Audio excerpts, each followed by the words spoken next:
הגענו למתכוני החגים החגיגיים, או למתכונים החגיגיים של החגים, לא חשוב. כולם מנסים להכות את האורחים, שוק תלה על ירך ממולא, אומרים ממולא. למשל, אסדו בריבת בצל, ואני אומרת, סליחה, או בצל או ריבת. מבצל בוכים, מריבת שמחים. או למשל, בלוגרית האפייה שטוענת, עוגת תפוחים וקינמון חגיגית, החומר שממנו עשויים החלומות. מתוקה, אולי שלך. החלומות שלי הרחק מתבניות, גם של אפייה. או למשל, סלט משוגע שלא תוכלו להירגע. מכאן צרור כוסברה, מכאן פקנים מסוכרים.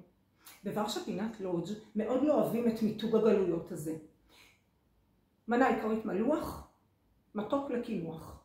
מאוד קשה להתמודד בפולניה עם פרצי כור ההיתוך הקולינריים.